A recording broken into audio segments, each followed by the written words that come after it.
Hi guys. About 2 years ago, I decided to get back into comedy. I'd had a little sabbatical for a couple of years and I decided that it was time to try it again, so to speak. So my first gig back was an Easter gig. So as a result, I wrote a whole load of Easter material and I used it on that one performance. I never done another Easter gig after that, so I never had a reason to bring it back out, and it was the sort of thing that wasn't really suitable to just do at any time of the year. So as a result, it's only ever been performed that once. It was never videotaped, so I don't have it anywhere else. So what I decided, as we are here at Easter, I would re-record it for you, this time in my front room as normal. And I've reshaped it a little bit, but I've pretty much kept the content all the same. I've just maybe changed the set order around a little bit because of what I thought might work better now. See what you think, see if you enjoy it, and if you do, please give us a like and a subscribe and a share. You know, I do this content for you guys, so let me know if you enjoy it. Thanks a lot, guys. Happy Easter, everyone. So, you all excited for Easter? Or are you a bit more like me? Find the day a bit meh? I think what it is I don't know if I quite get the point of Easter. I mean, obviously I know the story. But I don't know if I get why it's a day. Why we care about it. Why it's something we would celebrate.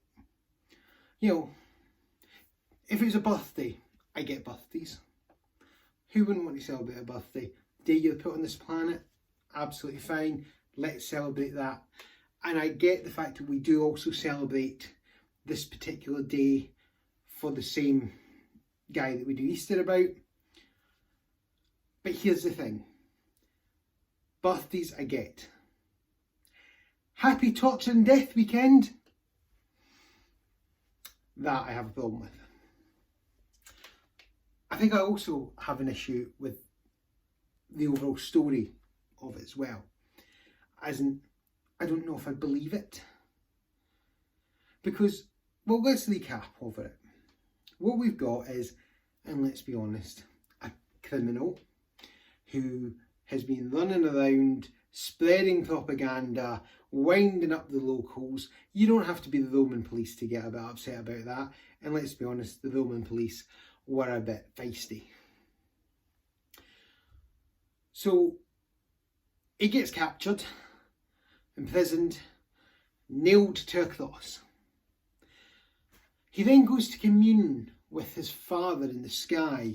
And so the big JC is sat there with God and he's going, look, Dad, what happened? And the dad goes, don't worry about it. You weren't dying for you. You didn't do anything wrong. You are dying for all of man's sins. You are dying for the sins of everybody else. What?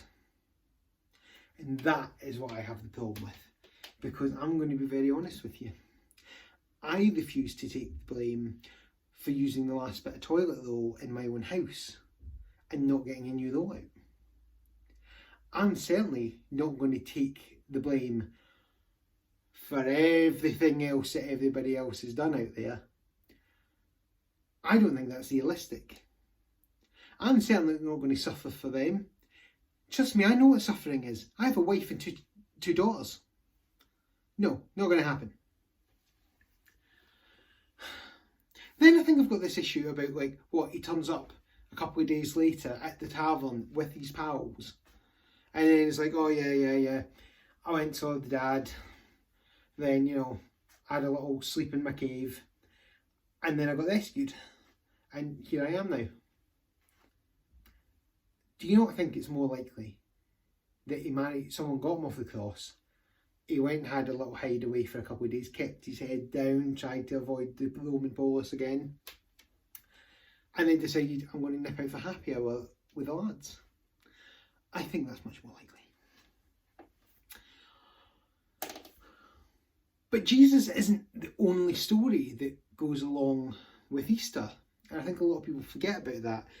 I don't know how, because one of the other big figureheads of Easter is a giant chocolate egg delivering bunny. And I know what you're thinking, who the hell came up with that idea? Well, for those who don't know, it was the Germans. We all know the Germans love the chocolate, you know, and full respect to them for that. But back in the day, the Lutherans imagined the need for some kind of judge, a bit like Judge Dredd. You know, they were going to be the judge, jury and executioner, in a chocolatey sense, for making sure children behaved themselves. Let that sink in. That was the thought process. I want to have been at that meeting. How amazing that meeting would have been. Here I call to order the meeting of the Lutherans. We are meeting here today to decide upon the most appropriate incentive or punishment to keep our children in line. No silly suggestions, please. We want just serious, major ideas that are going to work. First guy sticks up his hand. How about pocket money? Could we just give them it and then withhold it if they're not very good? No, I feel that's too generic, and I don't know if it would work. Okay. Second guy sticks up his hand. How about a big fat guy with a white beard and a red suit who comes down the chimneys once a year and gives them presents? And if they're not good, he'll give them some coal. What have you been smoking? It's a terrible idea. No one's going to go along with that. Third guy. I've got it. Picture this. Giant chocolate egg delivering bunny. Ooh. I think you're onto something there.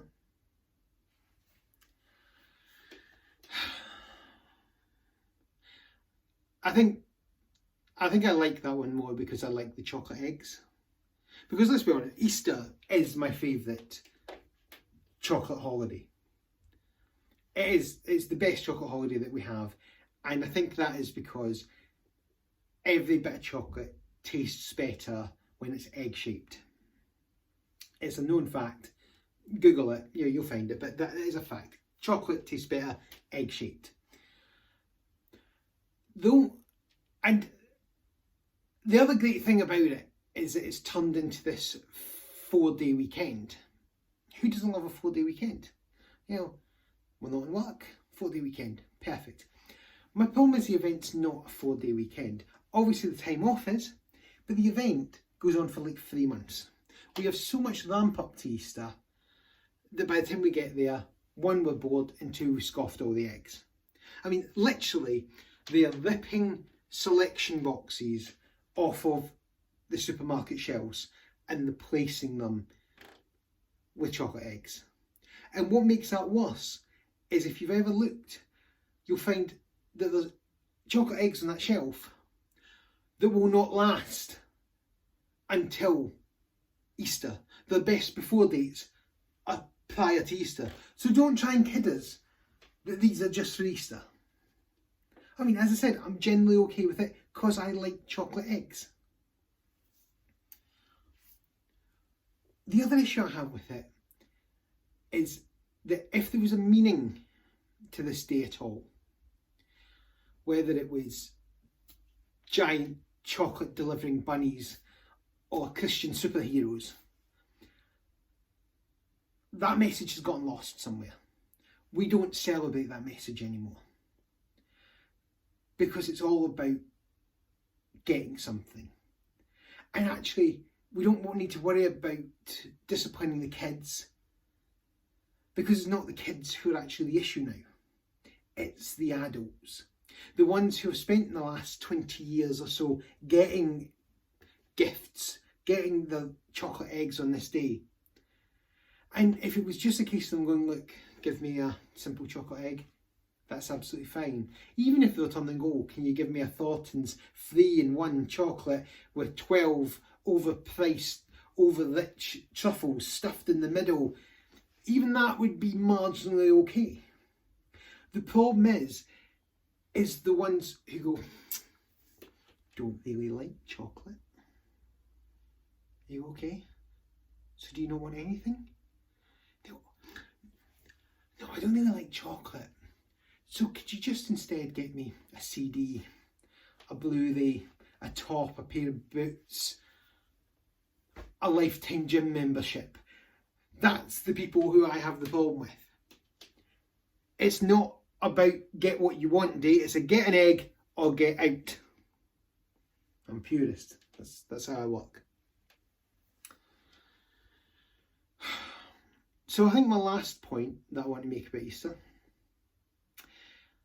and I think it actually goes to a lot of the whole Christianity thing, but we're going to focus on Easter because it's the main thing, and is that I think that Jesus wouldn't like how we celebrate this particular day. I don't think he would like how we remember him anyway, but I don't think he would like the day, and I'll tell you why. My sister, sorry, not my sister, my sister-in-law, weirdly, I feel the need to have that extra, like, stage between us because I don't want the weirdness to tag me. It's a weird thing, but, you know. So, my sister-in-law doesn't like oranges. She's actually allergic to oranges. So, sometimes I like to run around the house chasing her with a tangerine. I don't do that out of mark of respect. I do it because I'm a dick. But to my knowledge, she's never died as a result of an orange or a tangerine. However, I would always prescribe it as a great torture device for her. So now imagine that you were put to death by being nailed to a cross and then stuck up in the sun with the sun beating down on you and all the horrific things that happen around that. And people have chosen the way to remember you by a cross. The manner in which you died is the way that they want to remember you. I mean, seriously, if you were Jesus, you'd be sat there going, I don't want to see another cross for as long as I live, which obviously we've established isn't any longer. However, that's going to be a traumatic sight for him. So that's not me saying, I'm going to show you this cross as a mark of respect. That's me showing I'm going to taunt you with this by wearing it around my neck or banging it onto massive buildings and just kind of shoving it in your face. So needless to say, I don't think Jesus would be very happy with any of you right now, if that's the sort of thing you're doing. Alright, well, on that note, I hope you have fun with your families, even the greedy ones who don't want chocolate. And have a lovely Easter, and I'll see you again soon. Take care, bye.